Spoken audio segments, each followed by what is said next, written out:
Hi, this is Ms. Fitzmaurice, and this is an explanation of the rocket problem, or the rocket problem. Okay, so before you actually watch this video, what I need you to do is go ahead and try this problem. Just give it 10 minutes, do as much as you can, and when you're done spending 10 minutes on it, don't spend more, you should watch this problem and see how you did.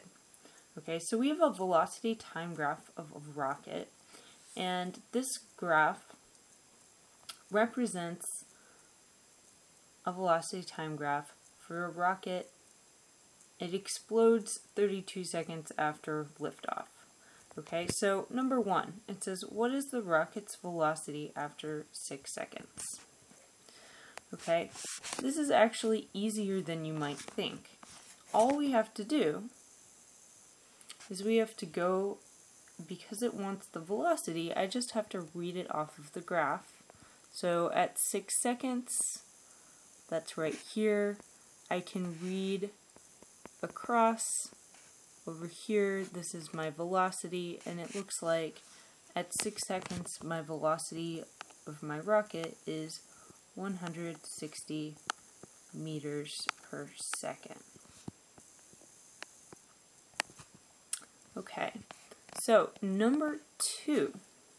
So number two wants us to tell during which interval is the acceleration the greatest. Okay, so you should remember from our other video that acceleration is delta v divided by delta t, that's change in velocity divided by change in time, or it's really the slope of a velocity time graph.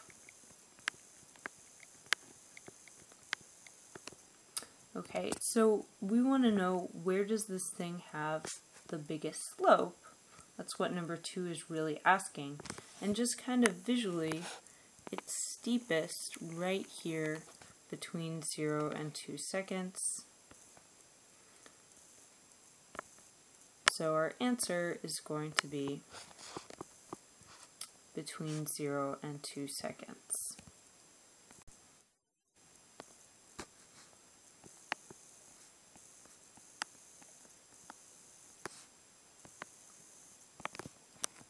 Okay, number three, it's asking at which point are the velocity equal to 0.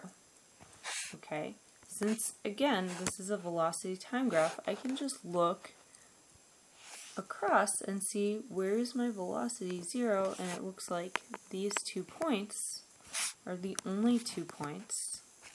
Okay, so I have 0 seconds and then 22 seconds. Okay, number four is asking us, what is the rocket's velocity when it explodes? Okay, we know that it explodes at 32 seconds.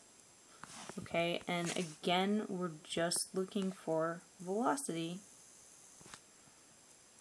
So right here, we can just read across, and the velocity is negative 100 meters per second.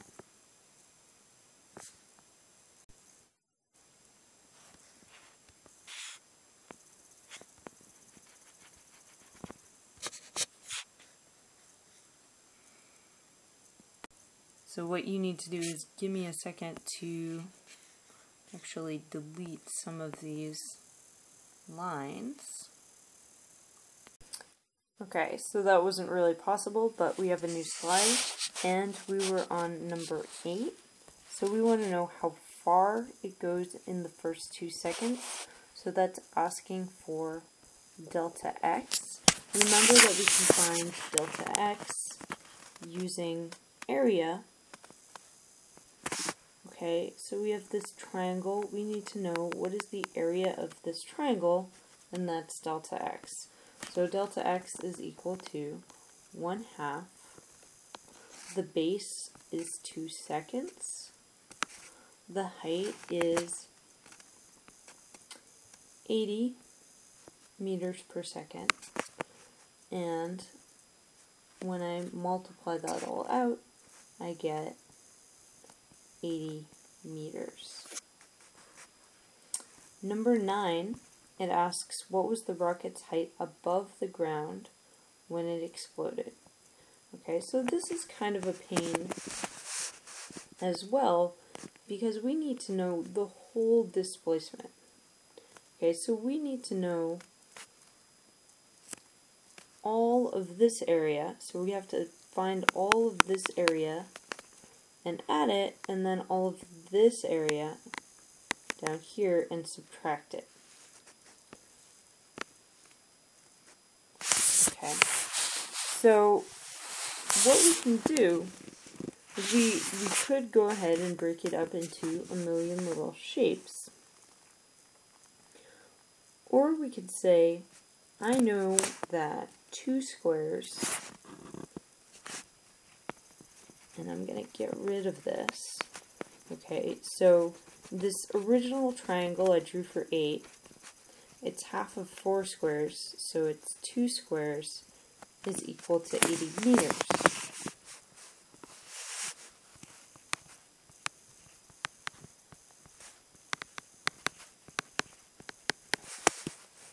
Okay, I also, because this is the same slope, I can look at this area.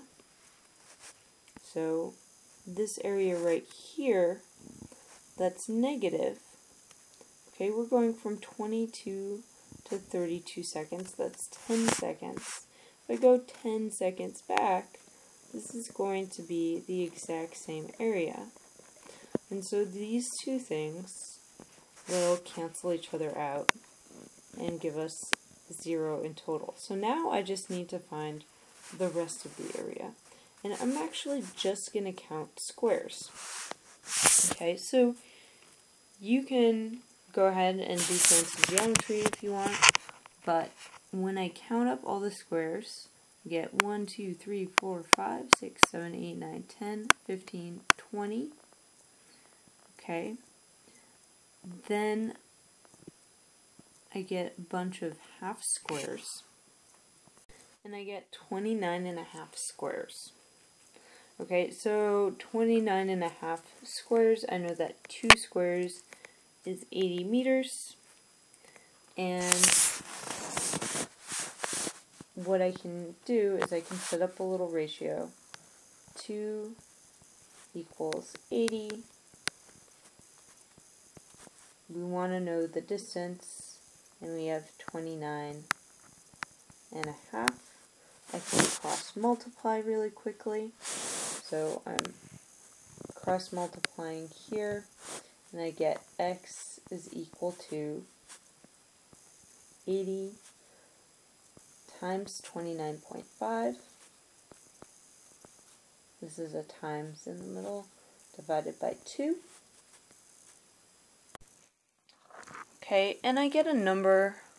I get 1,180 meters above the ground. Okay, finally, in number 11, it's asking what happens in point C. Okay, so we see the rocket is going up, it's getting faster and faster, faster and faster. At point C, it doesn't turn around. It's still going upwards because the velocity is still positive, but it starts slowing down. Okay, so that's number 11. At C, the rocket slows.